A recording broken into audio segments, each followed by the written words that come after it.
어떻게 사셨어요? 마지막 날처럼 안 사셨어요? 내일이 있을 것이다 이것도 사셨어요? 저는 제가 마지막 날처럼 산다 이래 했잖아요. 제가 언제 죽을지는 아무도 모르는 거예요. 내가 죽더라도 왕의 재정 메시지는 계속적으로 전해져야 되기 때문에 오늘 제자 4명, 두 그룹의 제자가 있어요. 한쪽에 4명의 제자, 또 한쪽에 4명의 제자를 이제 양육하고 있는데 이 첫 그룹의 4명의 제자를 불렀어요. 그 얘들 앞에서 거의 한 6시간 정도 계속 강의하는 티칭법을 가르치고 이때 무슨 말을 해야 되는가 이걸 다 지금 했고, 그 다음에 이제 여기 제자 중에 가장 똑똑한 교수가 또 하나 있어요. 그러니까 이 유현미 간사가 있어요. 똑똑해요.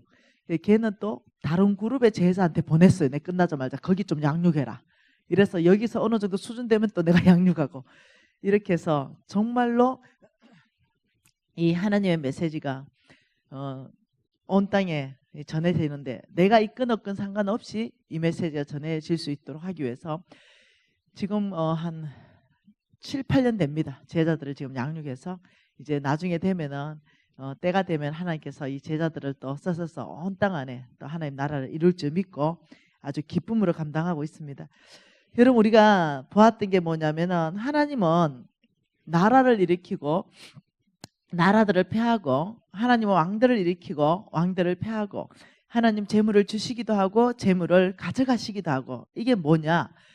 성경 전체를 읽어보니까 십자가 중심이에요. 성경 전체를 읽어보니까 이 십자가 중심으로 하나님은 수백 년 전에 예언했던 것을 수백 년이 지나서 성취하시고, 근데 예언하신 모든 걸 성취해가는 것들을 보는 거예요. 자, 한 말씀 한번 또 봐볼까요?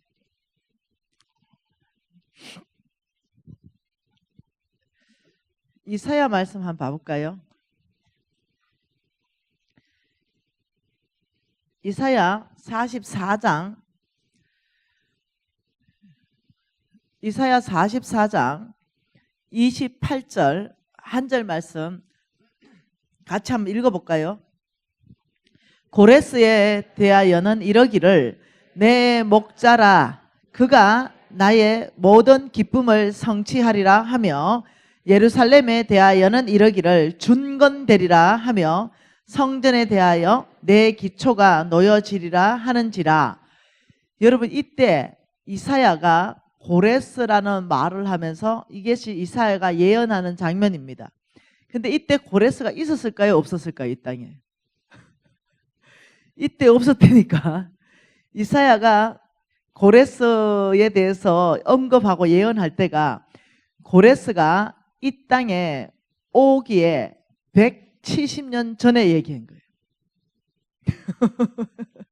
이게 고레스가 태어나지 않을 때 170년 전에 이사야가 예언한 말씀이 고레스가 이 땅에 올 것이다.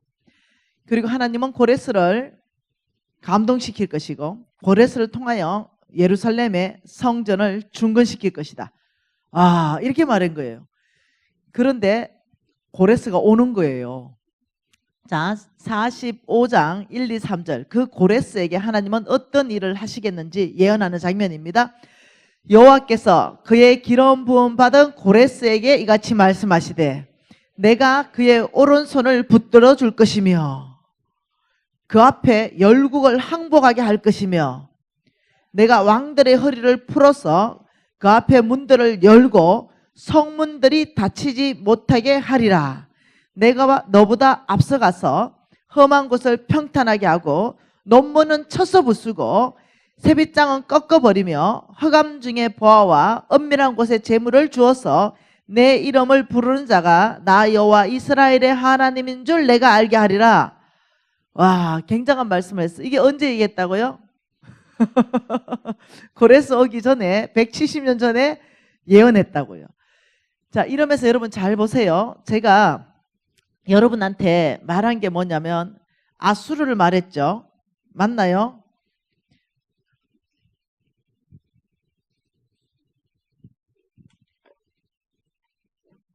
아수르를 말했습니다. 이 지금 쌍으로 연결이 안 돼가지고요.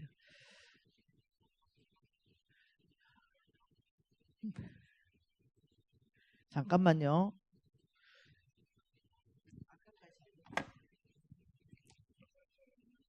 응? 켜졌는데 블루투스? 켜졌다고.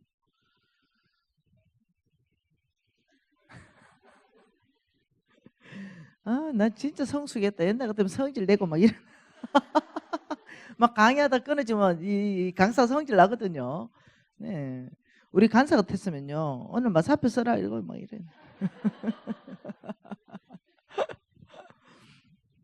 네.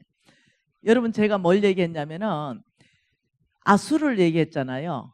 예. 아수르를 얘기해가지고 이 아수르가 얼마하다고요? 어마어마한 이 세계를 가지고 있었다. 땅덩어리 얘기했잖아요. 뭐 중국과 뭐 러시아와 인도를 합해놓은 것 같은 어마어마한 땅덩어리 있다 그랬잖아요. 이 땅덩어리를 누가 다 치고 올라갔다 그랬어요? 바벨론이 치고 올라갔다 그랬죠. 그래서 그 아수르가 멸망하고 바벨론이 생겼다 그랬죠. 이 바벨론이 어마어마한 강대국을 이뤘는데 이 바벨론을 무너뜨리는데 90년밖에 하나님 안 걸렸다 그랬어요. 그리고 고레스를 일으키는 거예요. 이때 고레스는요, 저기 밑에 페르시아에 있었어요. 그러면서 이 고레스를 일으켜가지고 어디로 가냐면은 그 바벨론을 치러 가는 거예요. 근데 이때 고레스가 이 어떤 성주 정도밖에 안 됐다 그랬어요. 남한 정도밖에 안 됐다 그랬어요. 이 남한 정도밖에 안 되는 이 땅덩어리에 이 고레스를 쳐야 되는 거예요. 그런데 상대해야 되는 것이 중국과 러시아와 인도 땅덩어리만한 데를 치고 올라가야 돼요. 이거 가능하다 불가능하다? 이게 불가능해요. 그래서 오늘 예언의 말씀에 이사야 45장에 뭐라냐면 고레스를 나는 그의 오른손을 붙들어 주고 그 앞에 하나님이 열국을 항복시키겠다. 왕들의 허리를 풀어버리고 고레스 앞에 그 문들을 열고 성문이 닫히지 못하게 하겠다. 이게 무슨 말이냐면요. 이 바벨론 안에 네 분을 일으키는입니다. 네 분. 네 분을 일으켜서 바벨론 안에서 자기 아들이 아무튼 죽는 사건을 통해 가지고 네 분이 일어나 가지고 어떠냐면 그 사람이 또 이 군대 장관인 거예요. 그래서 그 사람이 고레스와 내통합니다. 그래서 성문들을 고레스에 올라와라. 내가 성문을 다 열어줄게. 이래가 고레스가 무혈 입성하게 되는 거예요. 근데 이것이 고레스가 있기 몇 년 전에 예언되어 있다? 170년 전에 170년 전에 예언되어서 어떻게 고레스가 그렇게 하나님의 성전을 재건하기 위해서 올라가는가? 열국의 문들을 열국의 왕들 다 항복시키고 왕들 허리를 풀고 그 문들을 다 자동으로 열게 하는 거예요. 그리고 내가 너보다 앞서가겠다. 그 험한 곳을 평탄하게 하고 세빗장을 꺾어버리고 논문을 다 쳐부숴버리겠다. 너는 그냥 진격하면 된다. 이래 된 거예요. 이해되시나요? 고레스가 한 게 있다 없다? 그냥 들어갑니다. 무혈입성으로. 무혈입성으로 들어가면서 참 이게 놀라운 이야기인 거죠. 네. 여러분 이것을 바라보면서 여러분도 이해해야 되는 게 있어요. 역사의 주인은 하나님이시다. 오늘날도 역사의 주인은 하나님이시다. 그리고 하나님께서는 다 껐다가 아예 다 아이패드를 끄세요. 다 시키세요. 하나님께서는 역사의 주인이시고 여러분 그래서 100년 후에 200년 후에 하나님 나라를 위해서 오늘 누가 생겨요? 하나님의 사람이 오늘 와요. 이해하셔야 됩니다.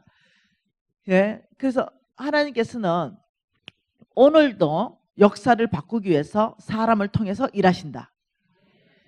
역사관이 뚜렷하게 되면은 여러분들이 이제 뭘 보는 눈이 생기냐면 이 세상을 바라볼 때 그냥 미국이다, 그냥 일본이다, 그냥 중국이다, 그냥 한국이 아닌 거예요. 그 안에서 하나님께서 사람들을 일으키고 사람들을 패하고 나라들을 일으키고 나라를 패하면서 하나님은 하나님의 일을 이루어 가십니다. 그래서 우리가 쓰는 말이 하박국 2장 14절에 물이 바다를 덮은 같이 여호와의 영광을 인정하는 것이 온 땅에 가득하랴. 이 날은 반드시 온다는 거죠. 그래서 많은 사람들은요 무시간 얘기를 합니다. 교회가 죽어가고 있습니다. 교회가 마이너스 성장하고 있습니다. 교회는 실패할 것입니다. 무시간 얘기예요. 아니요. 여러분 이해하셔야 되는 게 역사 전체 안에서 하나님이 예언해 놓은 것이 뭐냐면은 온 땅 안에 여호와의 영광이 가득한 날이 올 것이다. 그리고 그날의 끝이 올 것이다. 이미 승리하신 얘기로 꽉 차 있다는 거예요. 우리 눈에는 잠깐 밀리는 것 같이 보이죠. 그러나요, 역사 안에서 기독교가 밀린 적이 한 번도 없어요. 여러분 역사를 쭉 한번 봐보세요. 기독교가 공산주의가 엄청나게 부흥할 때 기독교가 좀 밀리는 것 같이 숫자적으로 열세인 것처럼 이렇게 느껴졌어요. 그러나 아니요. 그 내면 안에 오히려 지하 조직 안에서 기독교를 어마어마하게 하나님이 부흥시켰었습니다. 이해되시나요? 그래서 이런 얘기를 우리는 좋아하는 거죠. 우리 예수 그리스도는 어제도 이기셨고 오늘도 이기시고 내일도 이기실 것이다.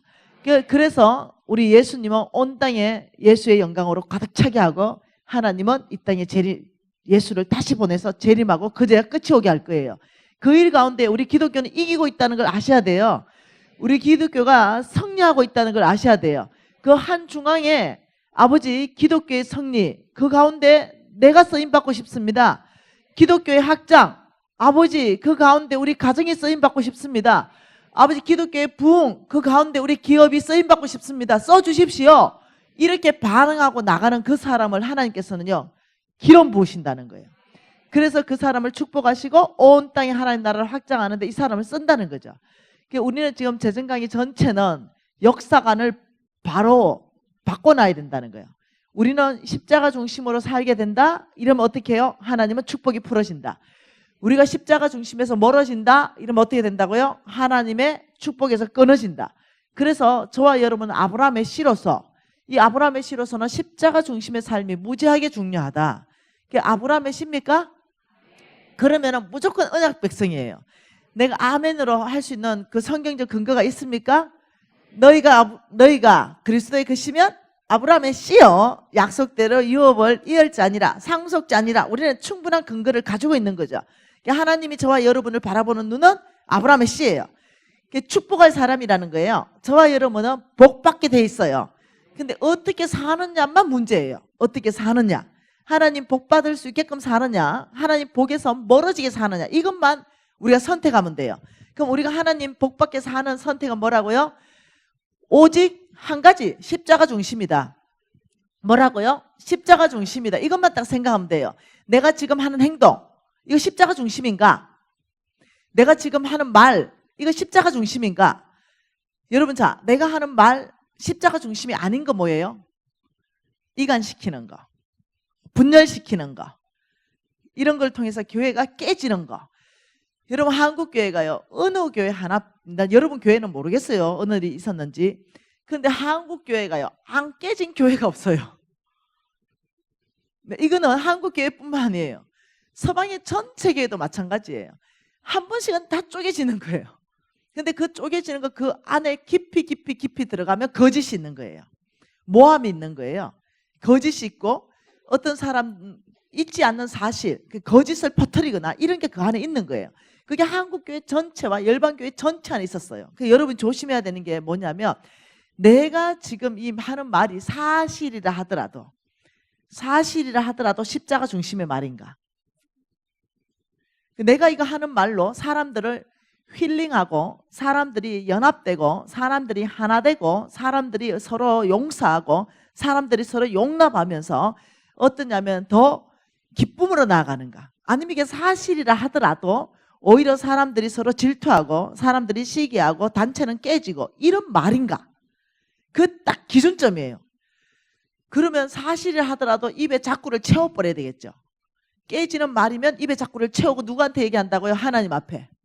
네, 이렇게 여러분이 해야 되는 거예요. 또 하나님 앞에 한다고 새벽 기도해 그냥 남들이 다 들을 만큼 기도하는 게 아니고 아무도 못 듣고 하나님만 듣게. 네, 이해되셨죠? 네, 그러면 여러분 이제 시간을 씁니다. 시간.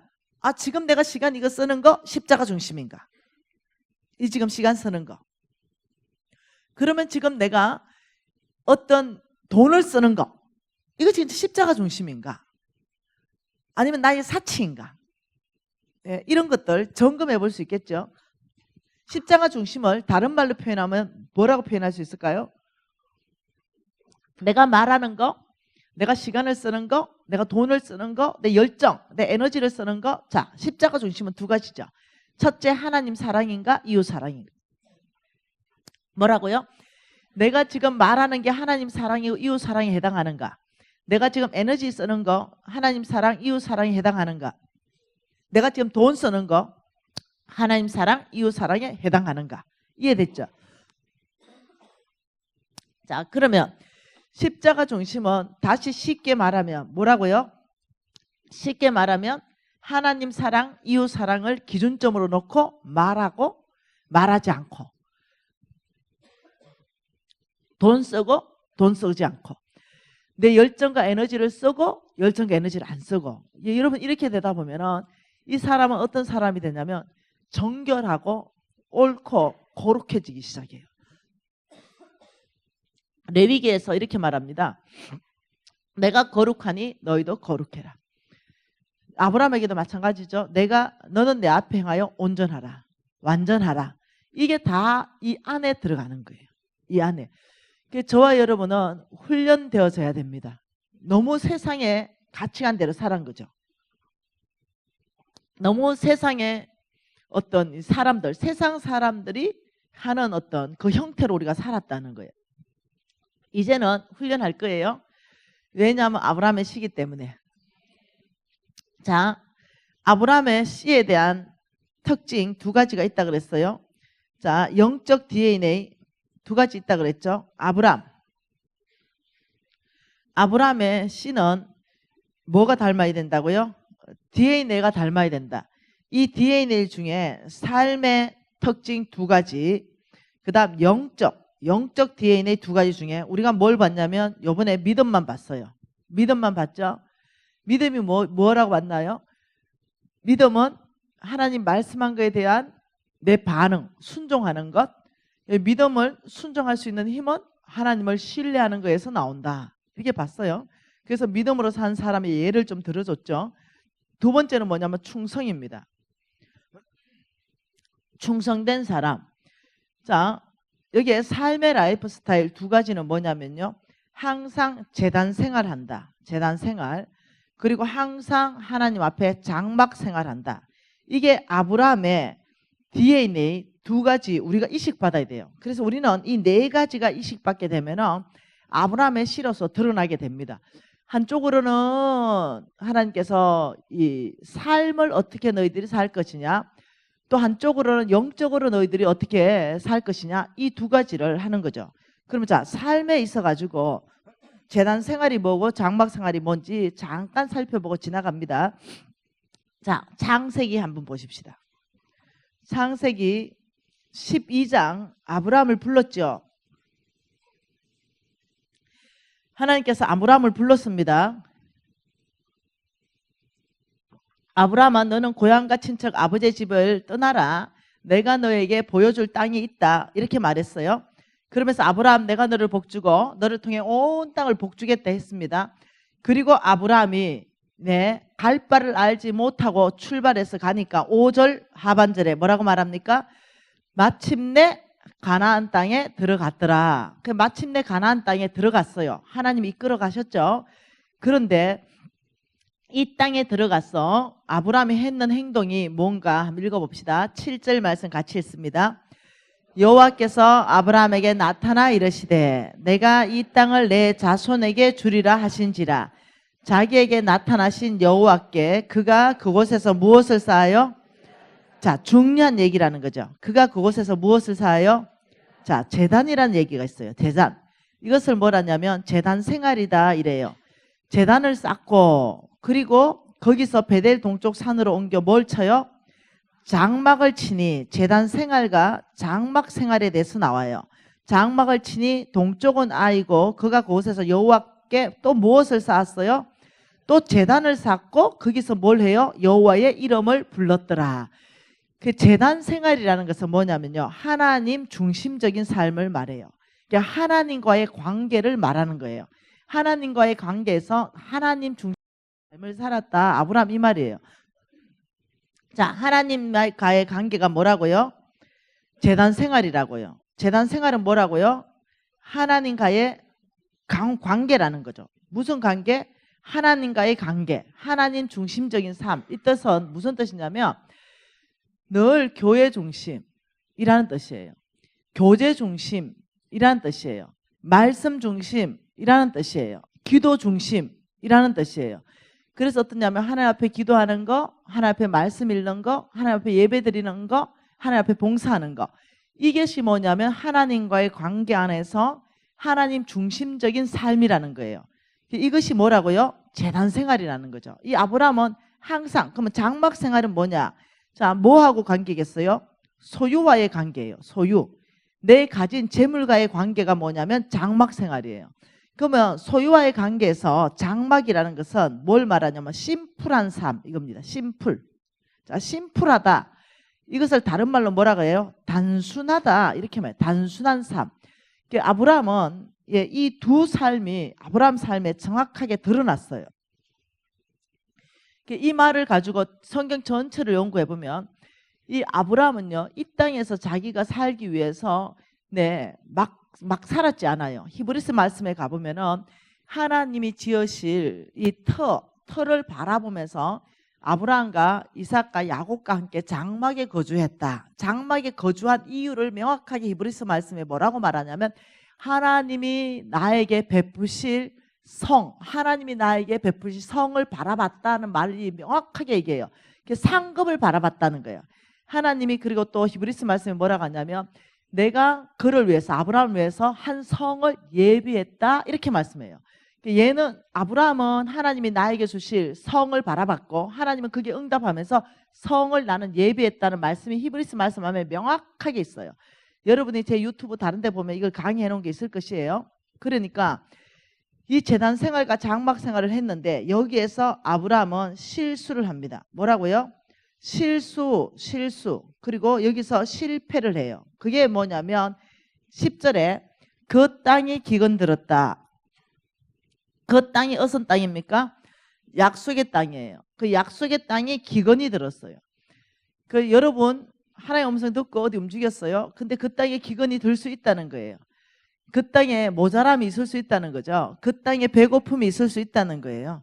그러면 그 땅 안에서 하나님이 해결하실 건데 아브라함은 그게 두려웠어요. 너무 배고프고 모자라고 이러니까 두려워서 어디로 갔어요? 점점 남방으로 옮겨가서 애굽으로 가버렸어요. 애굽으로 가니까 여기서 일어난 게 뭐라고요? 우리 이미 봤죠?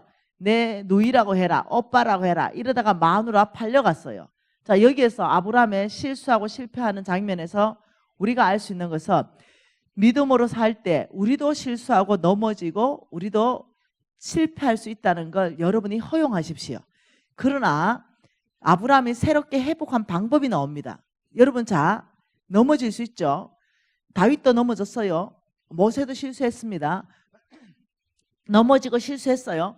그러나 회복할 수 있는 길은 거기에서 정죄감으로 해가지고 하나님 낯을 피해버리면 안 돼요.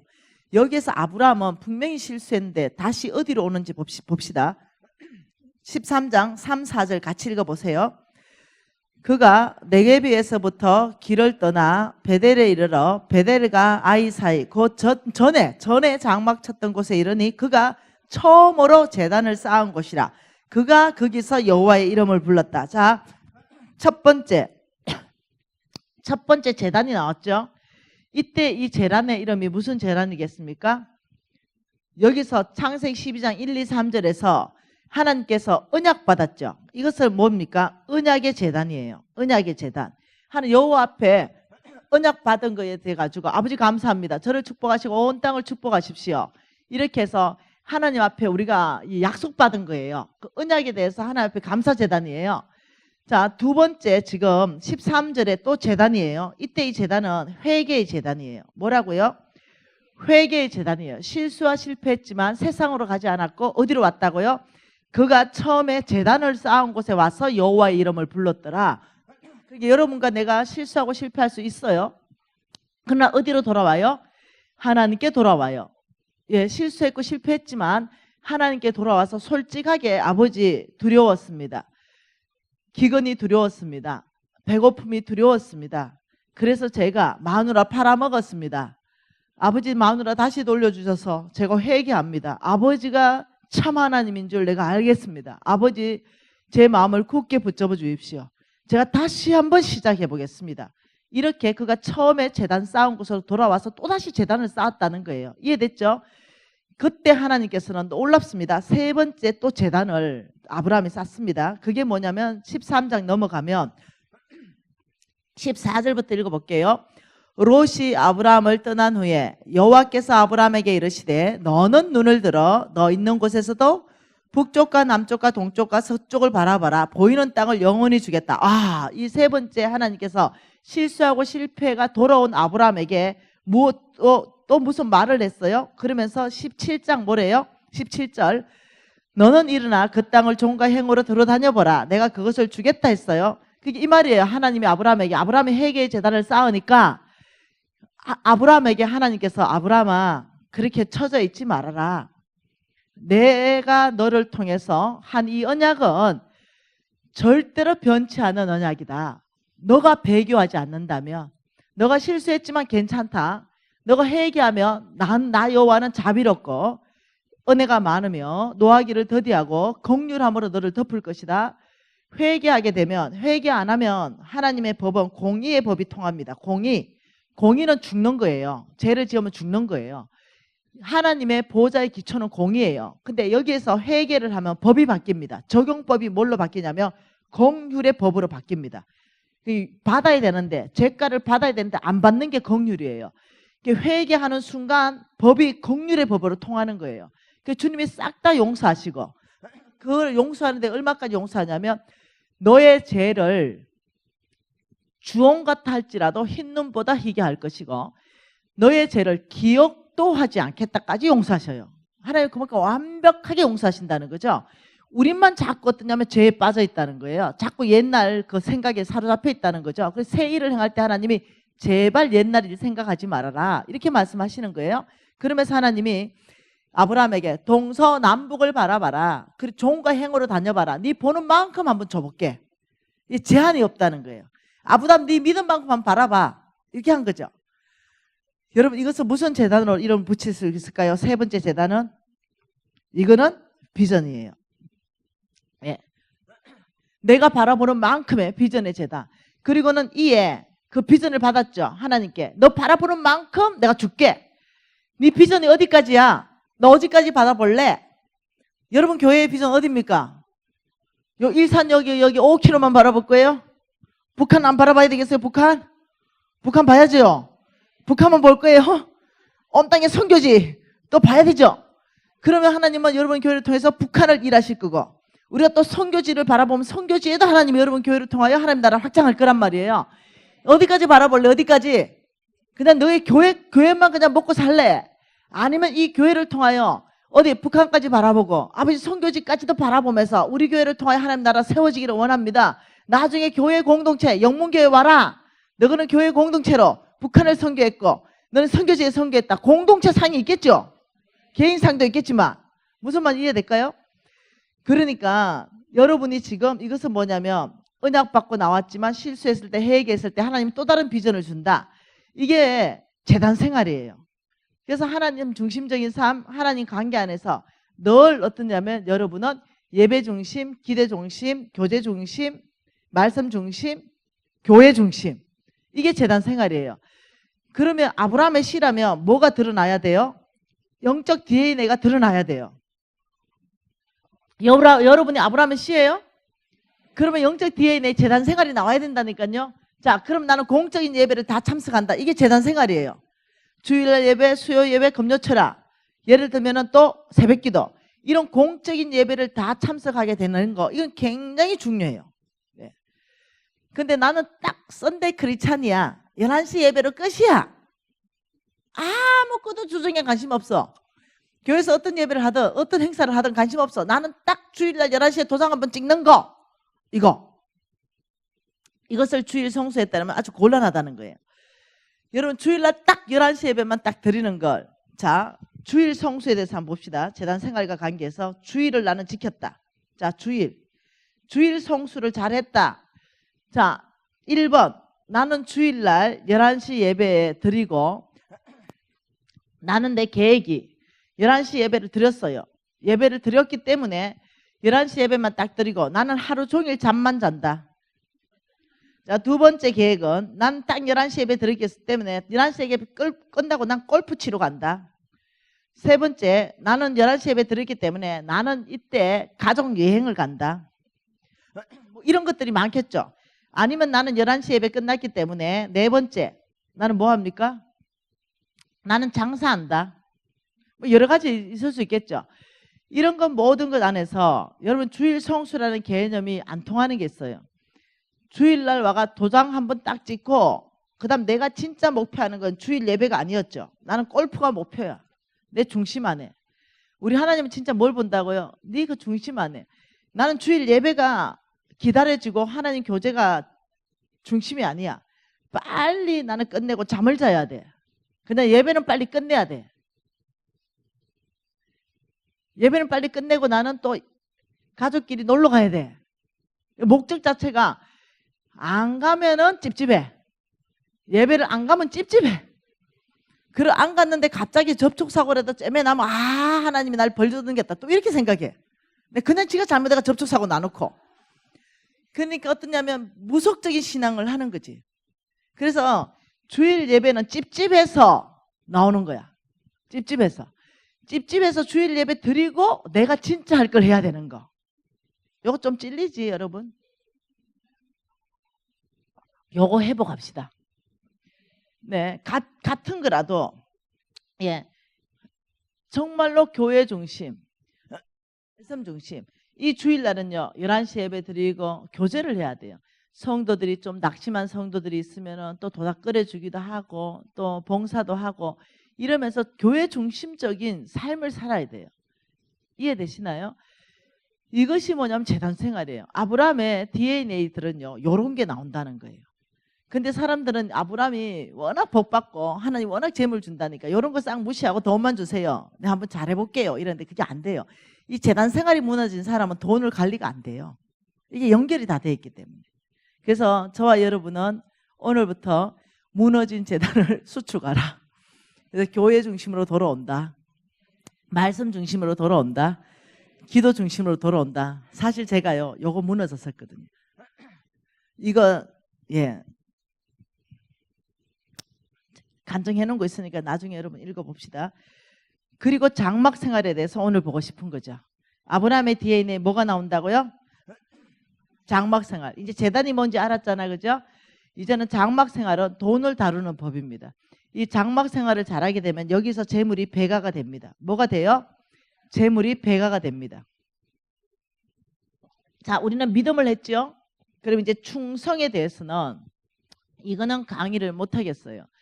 여러분 다른 유튜브를 꼭 참고하세요. 충성에 대해서 90분간 강의해 놓은 게 있습니다. 이건 정말 중요한 강의예요. 느헤미야 말씀 봅시다. 느헤미야 9장 말씀 보십시다. 느헤미야 9장 7절과 8절 두 절 말씀 같이 한번 읽어봅시다. 주는 하나님 여호와시라. 옛적에 아브라함을 택하시고 갈대아 우르에서 인도하여 내시고 아브라함이라는 이름을 주시고 그의 마음이 주 앞에서 뭐가 됐어요? 충성됨을 보시고 그와 더불어 언약을 세우셨다. 아브라함을 그냥 축복한 게 아니고 아브라함의 아버지는 데라예요. 우상 숭배하는 집이에요. 사실은요 하나님의 진노를 받아야 되는 집이에요. 그럼에도 불구하고 그 집에서 아브라함을 선택하신 그 하나님의 기준점이 뭐냐면 중심이라 그랬죠. 그 중심이 주님 앞에서 아브라함의 중심은 어땠다? 굉장히 충성되었다. 아주 충성된 사람이었다. 이 충성됨을 보고 더불어 언약을 세웠다. 그러니까 언약을 먼저 세우고 충성을 요구한 게 아니라는 거죠. 무엇을 먼저 봤다? 충성을 먼저 봤다. 그리고 그 진노의 집안의 아이를 그 안에 주님 앞에 충성된 거 보니까 하나님의 언약을 세웠다. 아버지 여러분, 나는 이 가정이 별로 안 좋은 가정에서 태어났어. 이거 안 통한다는 거예요. 하나님은 내가 너네 아버지 본 거 아니지? 하나님은 아버지를 보고 자녀에게 참기도 해요. 아버지가 잘 살면 자녀가 축복받기도 해요. 그러나 아버지가 잘못 살았다고 내가 복 못 받는 게 아니라는 거예요. 아브라함을 보세요. 아버지 잘못 살았어요, 데라가. 그럼에도 불구하고 하나님은 온 땅에 가장 축복할 아브라함을 선택한 것은 오늘도 기준이 똑같다는 거예요. 여러분이나 우리 아버지가 아무리 잘못 살았다 하더라도 내가 하나님 앞에 충성될 때는 하나님이 나를 붙어서서 믿음의 명문가를 만들어가는 줄 믿으셔야 됩니다. 그렇기 때문에 도대체 이 충성은 뭘까? 디모데후서 말씀으로 잠깐 보도록 하겠습니다. 자, 디모데후서에 2장 2절 말씀 한 절 같이 한번 읽도록 합니다. 2장 2절입니다. 같이 읽을게요. 내가 많은 정인 앞에서 내게 들은 바를 충성된 사람에게 부탁해라. 그들이 또 다른 사람을 가르칠 수 있느니라. 자, 사도 바울입니다. 사도 바울이 지금 디모데한테 말합니다. 디모데한테 뭐라고 말하냐면, 디모데야, 너는 내게 들은 바가 있지 이랬어요. 뭘 들었어요? 디모데가 사도 바울이한테 뭘 들었어요? 복음이에요. 너는 나에게 복음을 들었지. 이것을 지금 디모데한테 복음을 다 전해줬어요. 그런데 디모데야, 이 들은 복음을 누구한테 부탁해라? 놀랍죠? 충성된 사람한테 부탁해라. 디모데야, 너는 내게 들은 이 복음을 돈 많은 사람한테 부탁해라. 똑똑한 사람한테 부탁해라. 건강한 사람한테 부탁해라. 성격 좋은 사람한테 부탁하라. 할 수 있잖아요. 그런데 아니라는 거예요. 이 복음, 하나님이 이렇게 말했어요. 복음 맡은 자는, 하나님의 말씀을 맡은 자는 배나 존경해라. 여러분이 저를 존경하잖아요. 그리고 여러분 목사님을 존경하잖아요. 이건 하나님의 원칙 안에서 이 하나님의 말씀을 가르치는 사람은 너희들이 누구보다도, 대통령보다도 누구보다도 너희들이 배나 존경해라. 이렇게 말하는 거예요. 이 하나님이 복음 맡기는 사람의 그 중심을 충성된 사람을 본다는 거예요. 여러분 목사님들 중에 성격 이상한 사람 얼마나 많은데요. 저 성격 좀 까칠하잖아요. 좀 불입니다. 불. 네. 그러니까 복음 맡은 사람들이 다 성격 좋은 거 아니에요. 성격은 어때? 죽을 때까지 성숙해 간다. 예수 그리스도의 그 장성한 분량까지 자라간다. 저 옛날에 비하면 사람 됐어요. 엄청 사람 됐어요. 뭔 말 이해되죠? 그런데 하나님이 날 픽업해서 쓸 때 그때 당시에 지금 성격보다 100배는 안 좋았어요.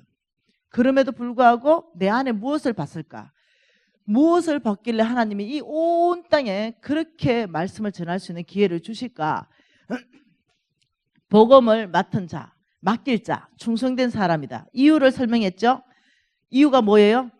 이들은 또 다른 사람을 가르친다. 뭐예요? 배가자다. 충성된 사람은 배가자기 때문이다. 이 복음을 맡겨도 다른 사람은 입을 꿀꺽 다물고 말아보는데 충성된 사람은 복음을 들으면 불이 나버려요. 못 견뎌. 왜? 아버지 마음을 다 아니까. 견뎌지지 않아서 또 다른 사람을 가르치는 거야. 여러분 내가 오늘 6시간을 그 4명 놔놓고 내가 강의했다니까요. 그 6시간을. 왜 그랬겠어요? 내 안에 자동적으로 이 충성이 나오는 거예요.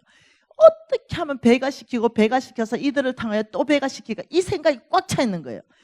그래서 NCMN에 처음에 시작할 때 하나님이 8년 전에 말씀하셨어요. 홍성근 목사님한테 NCMN을 시작해라 이렇게 말했죠. 그리고 NCMN 누구하고 시작할까요? 이러니까 간사 둘이를 콜링하라. 하나는 김미진, 하나는 유진 아빠. 그래서 지금 우리 3명이에요. NCMN에는 간사가 몇 명이라고요? NCMN 간사 2명, 대표 하나. 그리고 이 간사 둘이를 이렇게 했어요. 김미진 너는 이걸 만들어내라. 유진 아빠 니는 이걸 만들어내라. 이러고 시작했어요. 그런데 지금 NCMN의 간사는 미니멈 3,000명. 그리고 열방 안에 다 뻗었어요. 왜요? 간사 2명 콜링해가 이 2명이 뭐 했어요? 둘 다 서로 경쟁자예요. 누가 더 충성되나? 그래가 둘 다 자기 사역을 배가시켰어요. 여기에. 이해되나요? 이러다 보니까 사역이 어마어마하게 확장된 거예요. 그래서 충성된 사람은요, 똑똑하고 안 똑똑하고 능력 있고 없고 상관없습니다. 왜 그럴까요? 디모데전서 1장 12절 말씀에 뭐라고 합니까? 디모데전서 1장 12절 같이 읽을까요? 나를 능하게 하신 그리스도 예수 우리 주께 내가 감사함은 나를 충성되이 여겨 내게 직분을 맡기셨다. 자, 1번. 첫째 무슨 말을 하고 있는 거예요? 이 말씀에 예수께서 사도 바울에게 뭘 줬다? 능력을 주심. 능하게 하셨다. 이렇게 능력을 말하는 거예요. 자, 두 번째는 나를 충성되이 여겨. 예수께서 바울에게 뭐를 내겼다? 충성되이 여기심. 자, 세 번째는 이게 무슨 말이에요? 예수께서 바울에게 직분을 맡기심. 이거 맞죠? 지금 이 한 구절을 쪼개보면 이거 맞지요? 자, 그러면 여러분한테 질문은 뭐냐? 직분을 맡겼겠냐? 충성을 받겠냐? 능력을 먼저 줬겠냐? 뭐가 1번이에요? 그렇죠. 총명한 여러분, 충성을 먼저 봤어요. 충성되이 여겨졌다. 이 말은 뭐냐면 눈여겨보고 또 봤다. 이 말이에요. 그러니 참 충성되다. 한번 뭐 일 시켜보고 잘하네. 충성되이 안 한다는 거예요. 일 시켜보니 아주 지극히 작은 거, 아주 시시한 거, 눈에 안 드러나는 거, 이런 거 시켜보니 너무 잘하고, 드러나는 것도 잘하고, 또 안 드러나는 것도 잘하고. 이야, 무슨 어떤 자리에 갖다 놔도 참 한결같은 사람이구나. 어떤 사람은 드러나는 거 열심히 하고 안 드러나면 안 해버려. 예. 근데 이 사람 아니야. 드러나든 안 드러나든, 내 이름이 나든 안 나든, 그게 좋은 자리든 안 좋은 자리든, 그냥 주님의 일을 합심하여 선을 이룬 일에 최선을 다하는 거야. 이게 충성. 이 사람의 충성되이 여겨졌기 때문에, 인정되었기 때문에 두 번째 직분을 맡기는 거야. 그리고 세 번째, 그 직분을 감당할 수 있는 모든 능력은 주께 속하여 싸우니, 능력은 하나님 겁니다. 능력을 다 부어서 그 직분을 감당하게 하는 거예요. 이게 충성이에요. 그러니까 자, 다시 봅시다. 자, NCML 간사 둘이에요. 여기 능력 있다 없다? 미안해요. 능력은 안 받다. 하나님이 나를 뽑을 때 능력은 안 받다. 하나님이 나를 뽑을 때 뭘 받다? 충성을 받다. 충성된 걸 받기 때문에 무슨 직분을 맡겼다? 아, 2명밖에 없는데 우리 유진 아빠가 부대표 할 거예요? 내가 부대표 할 거예요? 우리 유진 아빠는 항상 나를 세워주는 사람이에요. 2명밖에 없는데 내가 부대표하지 누가 부대표 하겠어요? 네.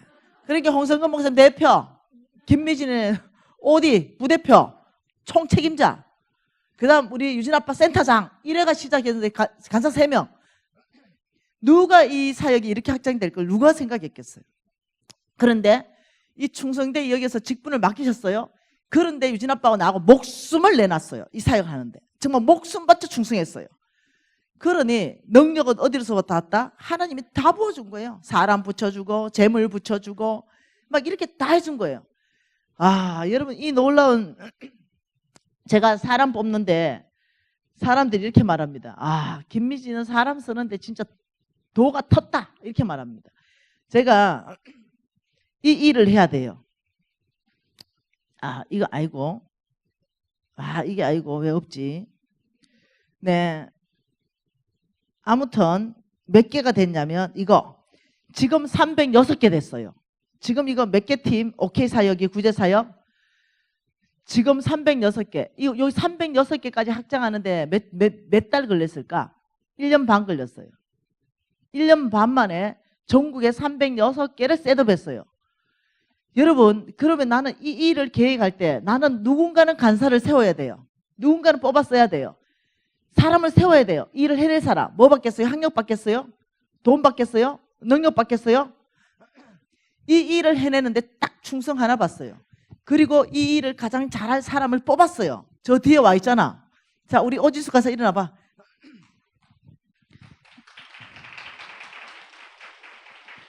그리고 오진숙이 좀 와봐라. 이렇게 해가지고, 아니, 지금 내가 이랬어요. 이거 구제사역 우리나라에 1159개를 만들어야 되겠다. 간사님, 우리 홍 목사님께서 1년에 200개인가? 맞나? 200개. 100개. 100개를 할 수 있겠냐? 나한테 묻는 거예요. 그때 한 개도 없을 텐데 뭐라고요? 1년에 100개면은 이 사역을 며칠에 하나씩 세팅해야 돼요? 3일에 하나씩 세팅해야 돼요. 사역이 자체가 일어났는데 3일에 하나씩 세팅해야 돼요. 이거 여러분, 우리 홍 목사님 나한테 오다를 준 거예요. 100개를 가져와라. 12월 말에 세팅해가지고 사역이 돌아가는 걸 100개를 가져와라. 내가 뭐라 했겠어요? 3일에 하나씩 이걸 만들어내야 되는데 내가 뭐라 했겠어요? 할렐루야! 목사님, 목숨 바치는 충성으로 반드시 해내겠습니다. 우리가 할 것은 그냥 충성입니다. 능력 주시는 것은 주님이십니다. 사람을 붙여주는 것도 주님이십니다. 그리고 나는 이 일을 이제 봐야 돼. 내가 돌아다닐 수는 없잖아. 이 일을 누가 100개를 해볼까? 이렇게 오진식을 불렀어요. 야, 내가 봐서 니다. 내가 기도했는데 하나님 니란다. 야, 너 100개 가져와. 또 우리 오진숙 간사 뭐라냐? 간사님 목숨 바치는 충성으로 하겠습니다. 그 대신에 너 아낌없이 지원 다 해준다. 너 필요한 거 다 얘기해. 아낌없는 지원을 해줄게. 이래가지고는 이제 얘가 다니면서 12월 달에 얘가 손에 들고 왔어요. 1년 만에. 12달 만에 몇 개 들고 왔지? 180개. 180개면 며칠마다 하나씩 했다? 1.5. 1.5일마다. 매일 이렇게 빨리 꼽아야 돼. 네. 여러분, 이게 여러분 같으면 이게 가능하다 생각했어요? 불가능하다 생각했어요? 하나님이 하셨습니다. 일을 하시는 거죠. 그리고 이제 1년 반 지났는데 306개로 늘어났어요. 우리 목사님이 2년에 목표를 줬어요. 100개 하니까 내 믿음이 작았나? 이러더니 2년 만에 24개월 만에 500개 가져오라 이러는 거예요. 그래서 내가 뭐라 했겠어요? 목사님 할렐루야입니다. 주님이 하실 줄 믿습니다. 우리는 일단 오다 떨어지면 노라는 게 없어요. 네, 500개를 위해서 진숙간사 500개 가져오란다. 이러니까 진숙간사님, 간사님 600개가 목표입니다. 뭐라노? 600개? 간사님 목숨 바치는 충성으로 1159개를 우리가 빨리 꽂아야 북한이 열립니다. 이러노? 아, 여러분 알죠? 하나님이 저 친구 뭐 보고 쓰는지 모르겠어. 뭐겠어요? 충성이에요. 충성. 충성. 저 친구도 좀 성격 이상하거든요. 여러분 그 성격이 한 칼이 있어야 다들 하나님 일 해내요. 너무 성격 까칠하다고 뭘 안 해도 돼요. 그 까칠한 성격은 계속적으로 성장해 갈 것이고, 내 까칠하죠, 제 까칠하죠, 이렇게 초반에 얼마나 붙었겠어요. 네. 그런데 우리 오진숙 간사님, 간사님 이제 간사님 말씀이 이해가 다 됩니다. 잘할게요. 이래요. 네가 잘하면 나도 잘해줄게. 이러면서 여러분 참 너무 좋죠. 그래서 이 복음을 맡기는데도 하나님께서는 이렇게 쓴다는 거예요. 자, 연말이 됐어요. 연말이 됐는데 제가 부도나기 전이에요. 내 목표가 뭐냐면은 여전대 회장이에요. 내가 부도나기 전이었어요. 그러니까 나는 사업가라서 대성공을 거두고 이제 부도나기 끝물 정도 됐을 때예요. 그래도 빌딩을 가지고 있을 때예요. 남들이 봤으면 부도난지 잘 모르고 뭐 사업이 어려울지 모르죠. 빌딩을 다 가지고 있고 이러니까. 근데 내 목표가 뭐냐면은 제가 수산나, 우리 위에는 에스더입니다. 제일 밑에 수산나. 여기에 회장이 되는 게 내 목표 중에 가장 큰 목표였어요. 왜? 하나님의 신령한 직분을 사모하라. 이런데 수산나 회장이 될 기미가 안 보이는 거죠. 왜? 성격 까칠하지요. 이러니까 왜 회장 시킬 때 성격 까칠한 사람 잘 안 시키잖아. 유하고 성질 좋고 이런 사람 시키잖아. 여기에다가 나는 굴러온 돌이야.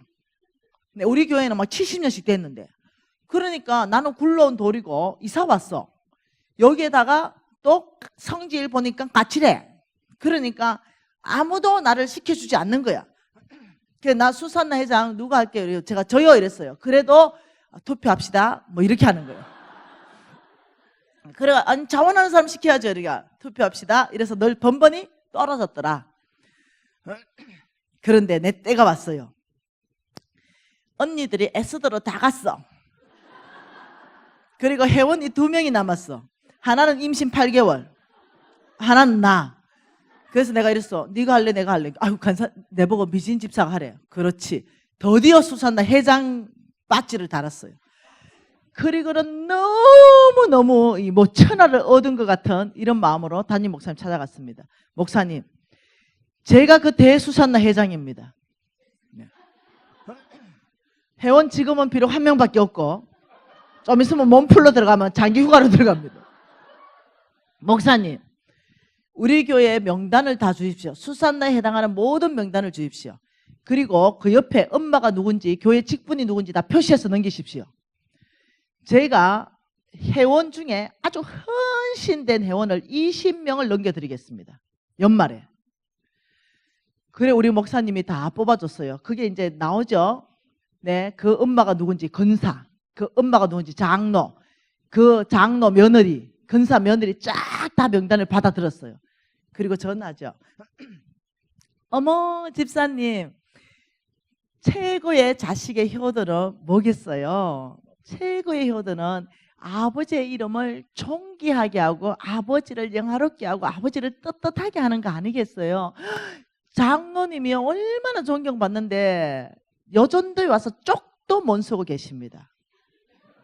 이유는 딸이 여전도에 해당하는데 아예 여전도에 활동을 못하니 장로님이 여전도에 와도 입도 못 댑니다.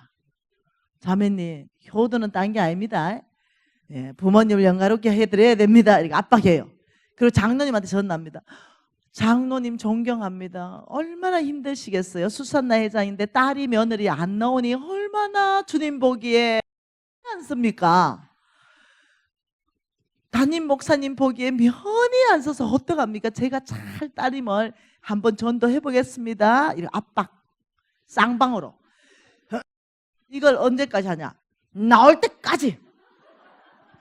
나는 아침에 출근해가지고 이 전화하는 게 내 일가야. 이 전화가 끝나야 일을 보는 거예요. 그러니 내가 전화하면 간사님 오늘 딸하고 얘기했는데 다음 주부터 나간답니다. 고맙습니다. 이렇게 해가지고 진짜 헌신대 오는 사람은 어떻게 해요? 바로 말씀 통독 들어갔어요. 교육 들어갔죠. 양육했어요. 말씀으로. 네 복 받고 싶지? 복은 어디서부터 부러지는가? 이것도 양육했어요. 그러니까 이 아이들이 말씀하시 뒤집어질 거 아니에요? 진짜 헌신돼가지고 정확하게 헌신된 사람만 20명 딱 넘겨줬잖아요. 여러분 내 목표가 뭐라고요? 수산나 회장. 그런데 여러분이 이제 연말이 됐어요. 여러분 이제 여전도 회장이 뽑혔어요. 그럼 여러분 하는 얘기가 뭐예요? 아 진짜 못해요. 안 해요. 아 진짜 나를 왜 시켜요? 와 그러면서 복음 받겠다 그래요. 못해요? 안 해요? 나를 왜 시켜요? 하면서 축복은 해주세요. 이게 좀 안 맞지 않아요? 네, 여러분 이렇게 하는 거예요. 그 중에서도 네가 충성된 거야. 그 중에서도 여러분 직분은요 다 하나님이 세웁니다. 사람이 세우는 게 아니에요. 사람이 뽑는 것처럼 하나님이 세운다니까요. 그래서 부족하지만 맡았다면 여러분의 반응은 이거여야 됩니다. 아버지 저를 충성되이 여겨 이 귀한 직분을 맡기셨으니 아버지 제가 목숨 바쳐 충성하겠습니다. 부어주실 능력은 주님이 주십니다. 이렇게 나가면 능력이 없는 게 막 생긴다니까. 그래가지고 막 회원이 막 부흥하고 발전하고 막 이래 된다니까 진짜. 그리고 어떻게 회원이 5명밖에 없다 이러면 아버지 연말에 20명 이래가지고 어떻게 전도로 나가는 거예요. 그러니까 내 나이 또래는 다 데리고 와. 된다니까요. 잃어버린 양척기 이런 거 있잖아. 나오다가 노는 애들 이런 애들 또 다 또 챙겨오고 이러면서 충분히 교회가 부흥 발전할 수 있다니까요. 충성된 자의 특징이 뭐라고요? 배가 자요. 하나님 왜 충성된 사람한테 재물을 맡겨요? 돈을 맡겨도 배가시키니까. 배가시키는 방법을 이제 가르쳐 주겠다는 거예요. 재물을 배가시키는 방법. 하나님이 누구를 써요? 돈을 맡길 때도 배가하는 사람, 직분을 맡겨도 배가하는 사람, 말씀을 맡겨도 배가하는 사람. 충성되다 이럴 때는 두 가지입니다. 첫째는 배가자고 두 번째는 충성은 오직 한 주인만 섬기는 거. 하나님과 재물과 겸해서 안 섬기고 내 주인은 오직 한 주인. 여러분 개도 알지요? 주인을 위해서 죽어버리면 충견이다 이렇게 하죠. 한 주인을 섬기는 거. 그 충성의 정의는 두 가지입니다. 배가자이며 오직 한 주인만 섬긴다. 그러니 하나님이 이 사람 안 쓰겠어요? 능력은 주님이 주신다. 여러분 이거 훈련해야 돼요. 어떤 식으로 훈련할까? 작은 거 맡겨놨을 때 충성을 다하는 거죠. 작은 거에서 정말로 충성을 다하고 여러분이 뭐가 충성일 거예요? 작은 거에 충성, 남의 것에 충성, 그 다음 재물에 충성. 충성하는 거죠. 제가 어느 교회를 갔어요. 어느 교회를 가니까 제가 사진을 한 장 찍었는데요. 있는가 모르겠다. 없네. 네. 어느 교회를 갔는데 사진을 또 보니까 그 교회에 내가 하도 기가 막혀 사진 한 장 찍어놨는데 어디 갔지? 이거 리얼하게 이거 보여줘야 되는데 안 보이네.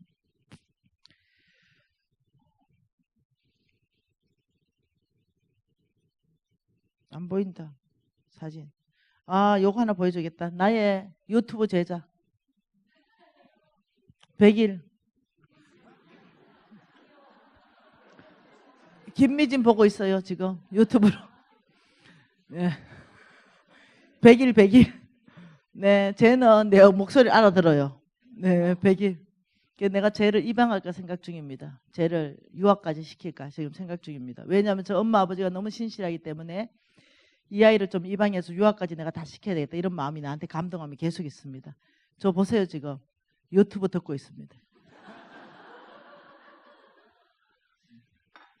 그런데 너 올랍들어 이것이 교육이라니까요 진짜. 자 이게 안 보이는데 네 아무튼 여러분 충성이다 이럴 때는 뭐가 충성이냐, 작은 것 재물 남의 것에 충성하는 게 충성이라고 성경이 나와 있습니다. 다른 어떤 강의를 좀 참고하세요. 자, NCMN에 대해서 소개 하나 하고 싶습니다. 여러분 NCMN 궁금하잖아요. 뭐가 NCMN인가? 그렇게 시작된 7, 8년 전에 그렇게 시작된 NCMN. 네, 이 NCMN은 지금 기독교 문명 개혁 운동을 주도하는데요. 자, 제가 영상 하나 틀 거예요. 이 앞에 불 좀 켜주고 NCMN 영상 하나 보고 또 강의 이어가십시다.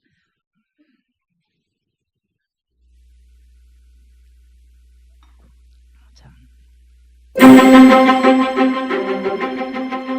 안 나오네요.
여러분들이 NCMN에 대해서 궁금하실 것 같아요.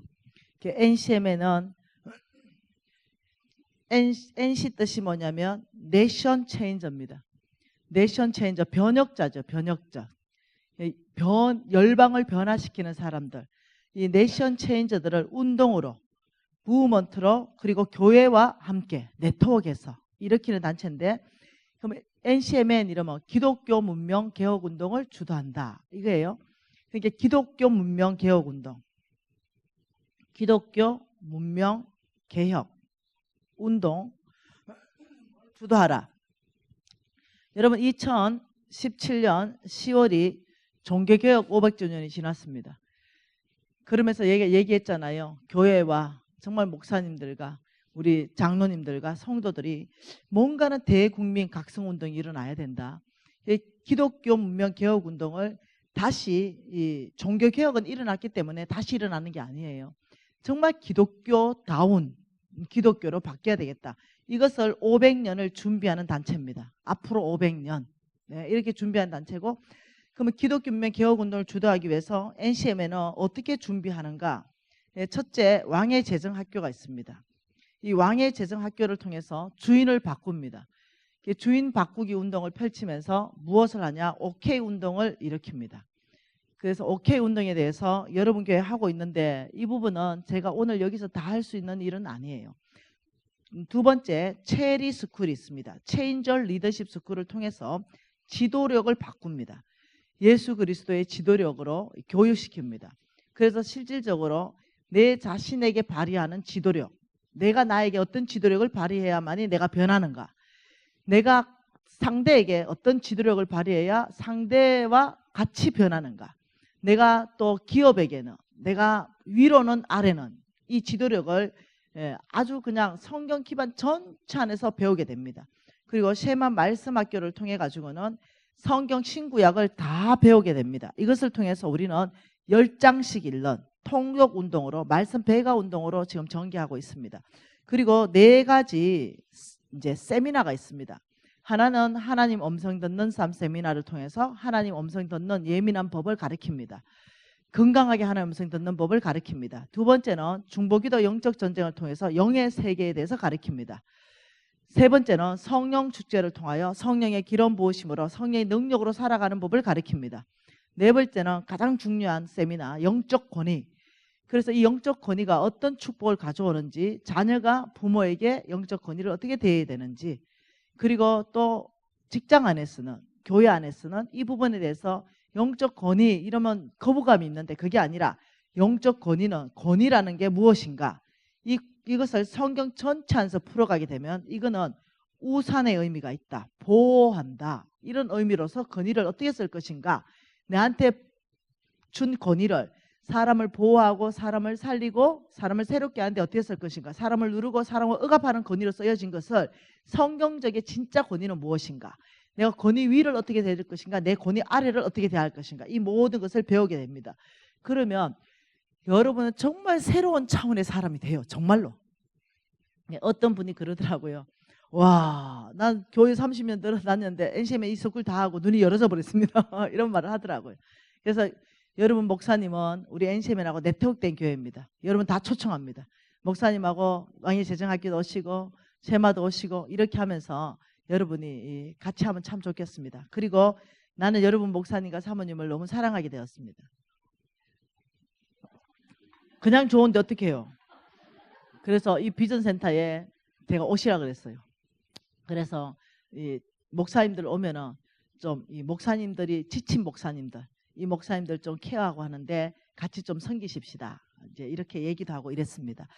그 NCM에 대해서 여러분 조금 이제 알겠죠? 예, 그런 단체입니다. 1년에 6,000명씩 훈련받고 나갑니다. 그리고 NCM에는 전 세계 글로벌한 국제 단체입니다. 한국에서 시작되었고 전 세계 안에 지금 지부들이 막 생겨나고 있습니다. 그 지부 안에서 그 일들이 일어나고, 수요가 너무 많은데 우리가 지금 공급이 딸릴 정도로 네, 그렇게 하나님께서 일하고 계십니다. 그리고 조금 전에 그 비전센터에서는 뭘 하느냐, 5만 평에 짓고 있습니다. 내년 5월이 1차 입주 확정되었습니다. 그러면 저기에서는 뭘 하냐면 지친 목회자님들 다 모시고 와서 힐링을 하고 거기서 새로워지고 기독교문명 비전, 기독교문명 개혁 운동을 공유하고 그 돌아가서 어떻게 할 것인가 이런 것들을 하고 지친 성도님들 가정들 올라오면 거기는 치유센터를 넣을 거예요. 그래서 거기에서 치유센터로 상담받고 가족들이 회복될 수 있는 프로그램이 들어갈 겁니다. 그러면 거기에는 한 100개 정도의 뭐가 있냐면 게스트룸이 들어갑니다. 그래서 여러분들이 언제든지 그 게스트룸에 예약해서 들어와서 여러분 쉴 수 있는 공간들을 마련하고요. 이렇게 해서 여러분도 혜택을 받을 수 있고 여러분 네트워크 교회가 최우선 혜택입니다. 그래서 뭔가 이렇게 게스트룸 예약할 때 네트워크 교회입니까? 이게 질문이 들어갑니다. 먼저는 NCM에 당연히 헌금한 사람들이 제일 1순위고 네. 그 다음에 네트워크 교회 교인입니다. 그래서 여러분들이 사심 없습니다. 네, 3만 평에는 센터 짓고 2만 평에는 기독 학교를 짓습니다. 그래서 이 아이를 어릴 때부터 무장시켜서 전 세계 리더십이 있도록, 왜냐하면 이제 한국 타임이 왔거든요. 여러분 자녀들은요 전 세계 리더들이 될 아들입니다. 여러분의 손자들은요 이제 전 세계를 끌어갈 이런 애들입니다. 지금 시대가요 한국 시대가 왔습니다. 미국 시대에서 지금 한국 시대가, 한국이 이제 앞으로 달릴 거예요. 여기에서 우리가 다음 세대 준비하는 것까지 지금 준비하고 있습니다.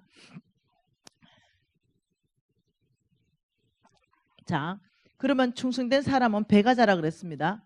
충성된 사람은 배가자다. 이제 배가 해야 돼요. 네, 여러분 이제 배가 해야 돼요. 자, 어디 재물의 배가를 먼저 하십시다. 돈을 어떻게 배가할 것인가? 흥미있는 얘기잖아요.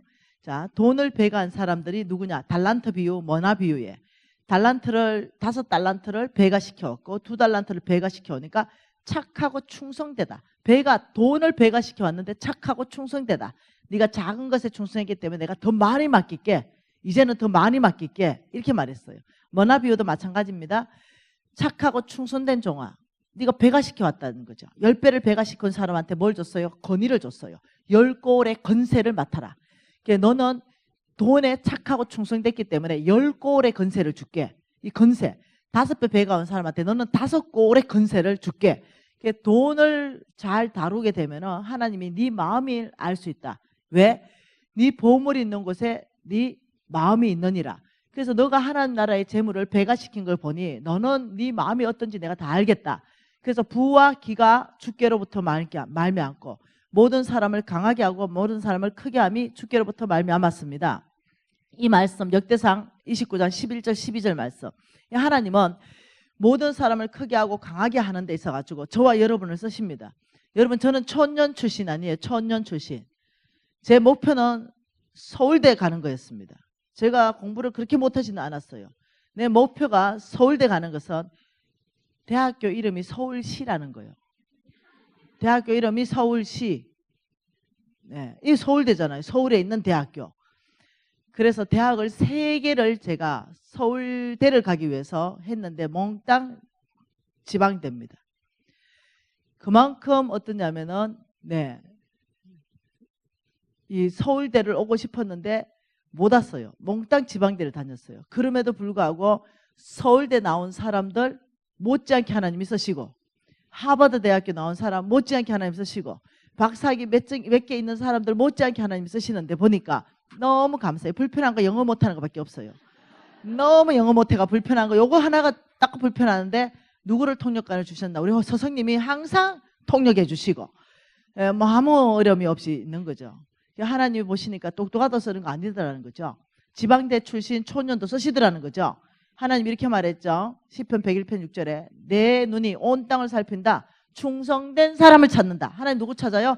충성된 사람을 찾다가 다윗을 본 거예요. 충성된 사람을 찾다가 하나님은 누구를 봤어요? 아브라함을 봤어요. 이해해서 하셔야 돼요. 아, 나는 일산역이 초원구석에 있는데 아니요. 하나님은 서울대로 찾고 연고대도 찾고 저 시골에 있는 전문대에서도 찾고 고등학교만 졸업해도 하나님 쓰십니다. 하나님은 사람 쓰시는데 제한이 없습니다. 이해하셔야 돼요. 네, 우리 집안이 어떤 거 상관없어요. 여기에서 그 중심의 기준점이 놀랍게도 충성과 믿음이라는 걸 아셔야 돼요.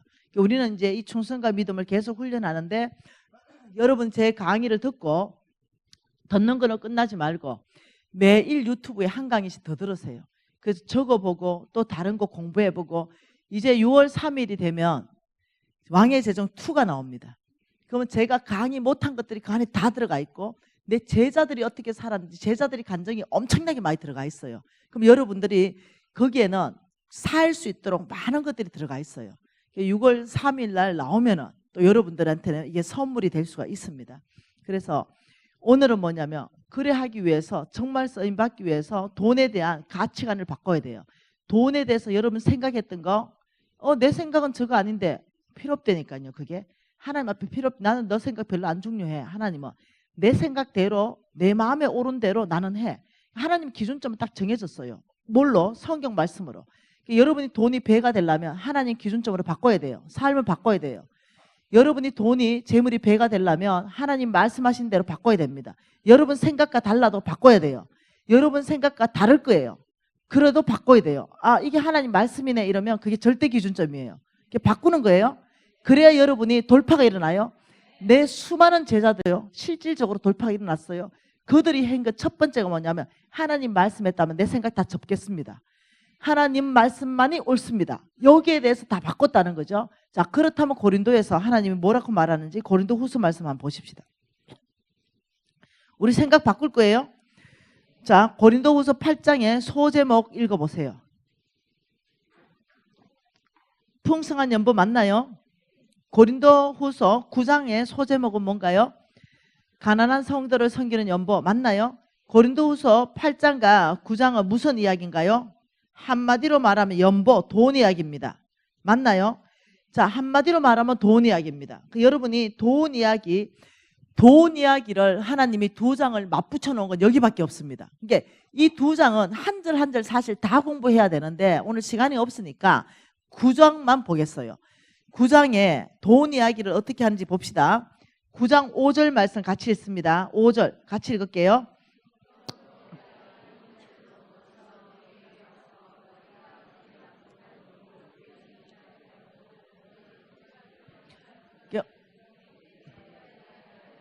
연보를 미리 준비해라. 연보를 미리 준비해야 참 연보가 억지가 아니다. 이 연보는 뭐예요? 헌금 이야기입니다. 맞나요? 헌금 이야기고 이 헌금을 참 연보, 그냥 연보도 있고 참 연보, 하나님이 받으시는 연보가 참 연보예요. 참 연보는 어떻게 해야 된다? 미리 준비해야 된다. 그러니까 이건 거죠. 자, 이건 거죠. 자, 보세요. 오늘 목사님이 잠깐 얘기하더라고요. 어제 강구했다고 오늘 한 강의 마치고 이 강의 들어가기 전에 헌금 시간이 있다 이랬어요. 그러면 여러분 중에 목사님 말씀을 귀담아 듣고 헌금 봉투에 준비한 사람이 있을 거예요. 귀담아 듣지 않고 안 준비한 사람은 이제 어떠냐, 헌금 주머니가 돌아갈 거 아니에요. 이러면 여러분이 남볼까 싶어서 이제 지갑을 이렇게 꺼낼 거 아니에요. 지갑을 꺼내가지고 남볼까 싶어서 꺼냈는데 5만 원짜리 나오고 너무 놀래가 다 집어넣는 거예요. 어머 놀래라. 이래가 다시 어떠냐면 다시 보면서 1만 원짜리를 꺼내는 걸 하나님이 보고 계신다는 거예요. 얼마나 부끄러워요.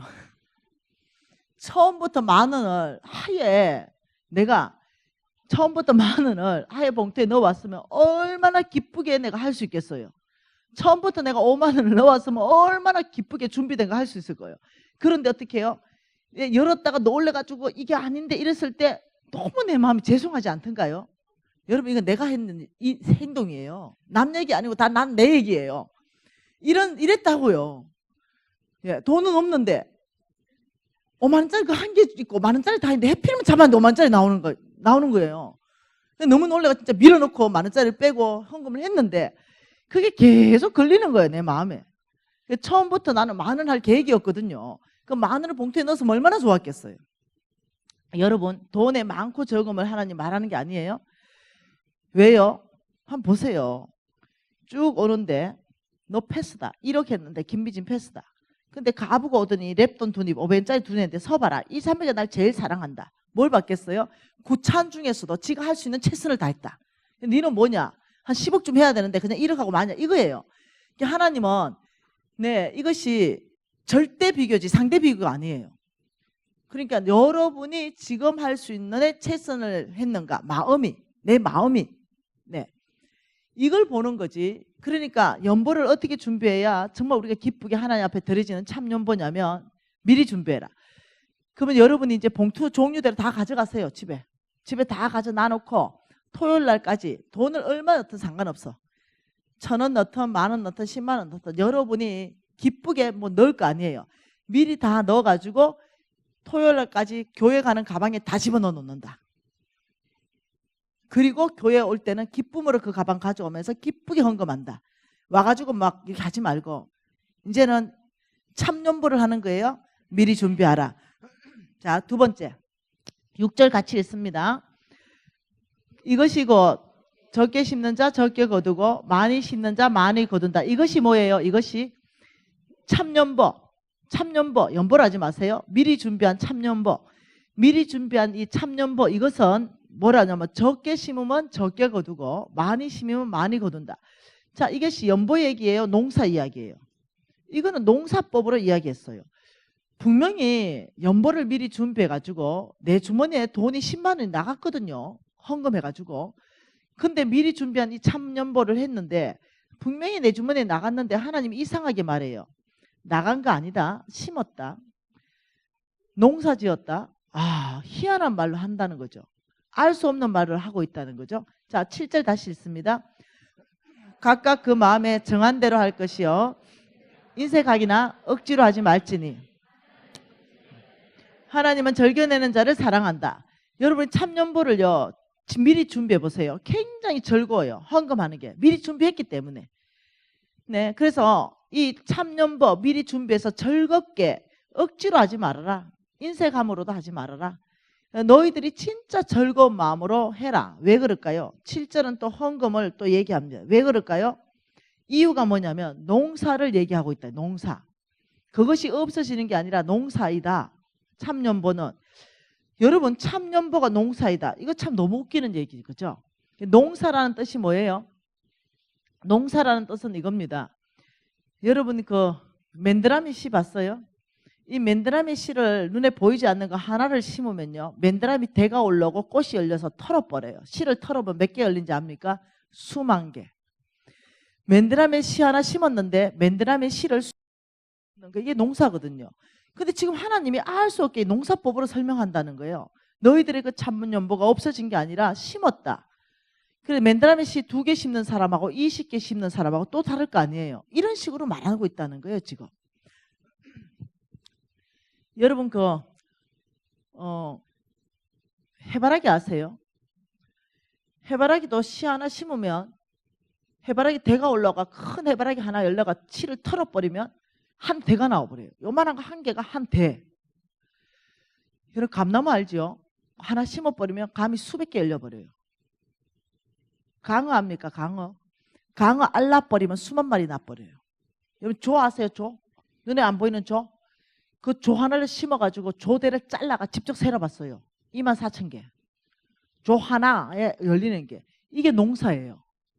이게 농사라고요. 이게 농사는 어떠냐면 최하 미니멈이 뭐냐면 30배, 60배, 100배예요. 기본적으로 몇만 배씩 가요.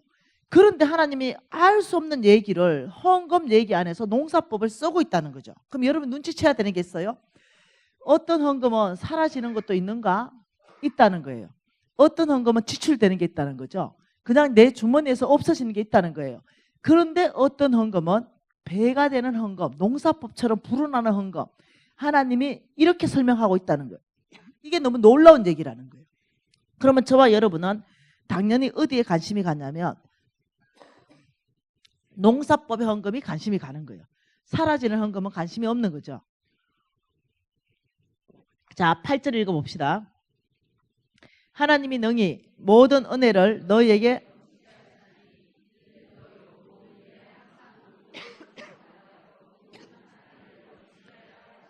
자, 8절에 모든 착한 일에 넘치게 하는 게 뭐예요? 모든 착한 일이 뭘까요? 9절 읽어보면 답이 나오죠. 9절이 뭐예요? 기록된 바 그가 흩어 가난한 자들에게 주었으니 그의가 영원토록 있느니라 한 게 같다. 모든 착한 일은 뭐겠어요? 다시 말하면 가난한 자에게 주는 거. 가난한 자한테 주는 거는 재물을 줘야 돼요. 뭐든지 옷을 주든 뭐든 다 재물이에요. 가난한 자한테 주는 게 모든 착한 일에 넘치게 하기 위해서 8절 잘 보세요. 나는 너희로 하여금 모든 일, 한두 가지 일이 아니다. 모든 일, 그리고 항상 모든 것이 넉넉하여. 이 모든 이 뭐예요? 재물이죠. 항상 모든 재물이 넉넉하여 모든 착한 일, 가난한 자에게 주는 일에 넘치게 하기 위해서 하나님이 능히 모든 은혜를 너희에게 넘치게 하시는 분이시다. 하나님이 능히 모든 재물을 너희에게 넘치게 하셔서 너희로 하여금 모든 일에 항상 재물이 넉넉하여 모든 가난한 자에게 줄 수 있도록 축복하시는 분이시다. 이 뜻이라는 거예요. 그러니까 우리가 줄 수 있도록 누가 우리에게 넘치게 주신다? 하나님이 주신다는 거예요. 그래서 이 8절을 연구해 보면 무슨 말이냐면요, 이것은 농사법을 말하고 있고 헌금법을 말하고 있어요. 원칙을 말하고 있어요. 농사의 원칙, 작게 심었지만 엄청 풍성해지는 원칙. 헌금도 어떠냐면 나누면 엄청 풍성해지는 원칙을 얘기하고 있어요. 자, 9절은 우리가 이미 읽었어요. 이거 역시 헌금과 농사를 같이 얘기해요. 여러분 이게 이해 안 되면 그냥 따라오세요. 국어 실력 모자라는 줄 아시고. 자, 10절은 뭐예요? 10절. 심는 자에게 씌워 먹을 양식을 주시는 이가 너의 심을 것을 줘서 풍성하게 하셨다. 이거는 뭐냐면 농사예요. 심는다. 11절은 뭐예요? 너희가 모든 일에 넉넉하여 너그럽게 연보하면, 이거는 또 뭐예요? 헌금, 연보에 대해서 말했어요. 자, 여러분 여기 한번 봐볼까요? 칠판을 한번 봐보면 고린도후서 8장과 9장은 돈 이야기입니다. 돈 이야기를 희한한 방법으로 설명하고 계시다는 거죠. 돈 이야기를 헌금은 농사법이다. 헌금은 농사이다. 헌금은 농사이다. 헌금은 농사이다. 그러니까 하나님은 우리에게 명확하게 뭔가를 하고 싶은 말이 있는 거죠. 이것을 통해서. 그래서 어떤 헌금은 농사법이 적용이 돼서 너희들 재물이 30배, 60배, 100배로 불어나는 그런 헌금이 있다라고 말하는 거예요. 근데 우리가 잠깐 들어보니까 지금 가난한 자가 그런가? 과연 그런가? 정말 가난한 자한테 주면은 30배, 60배, 100배가 막 불어나는가? 이게 이제 궁금증을 유발시키는 거죠. 그러니까 하나님은 성경 전체에서 보면 세 군데가 그렇다고 말합니다. 세 군데. 하나님이 세 군데에 너희들이 재물을 주면 이건 농사법에 해당된다. 이 세 군데를 정확하게 하나님이 찝어서 말하고 있다는 거예요. 그러니까 우리는 어디에 지금 관심이 있냐면 그러면 그 세 군데를 알고 싶은 거죠. 우리가 재물을 주더라도 그 세 군데 주겠다는 거예요, 이제. 그럼 그 세 군데는 재물이 불어난다는 거예요. 자, 이것을 여러분들이 이해를 하려면 이 부분에 대해서 명확한 성경적 근거가 있는가? 정말 30배, 60배, 100배로 불어난 거에 대한 성경적 근거를 대라. 이럴 거 아니에요. 이 고린도후서 9장을 백업할 수 있는 신구약 성경 전체를 대라. 실질적으로 하나님이 30배, 60배, 100배를 배가시킨 일이 있는지를 근거를 대야 되는 거예요. 이해되셨잖아요? 네. 그래 이 근거를 대기 위해서 우리가 한 10분 쉽시다. 네. 한 10분 쉬었다가 이 근거를 대면서 그러면 여러분이 이게 실전에 내 재물이 불어나네 이런 걸 이해할 수 있잖아요. 그래서 지금 거예요. 9시에 다시 시작할 거예요. 예. 잠깐 기도합시다. 이 계시의 말씀이 풀어져야 여러분 재물이 배가 되겠죠. 이것은 성령이 이해시켜 줘야 됩니다. 성령에게 요청하세요. 아버지 저 말씀을 머리가 아니라 심장으로 이해시켜 주십시오. 이걸 얘기하십시오. 성령께 요청하십시다. 기도합니다.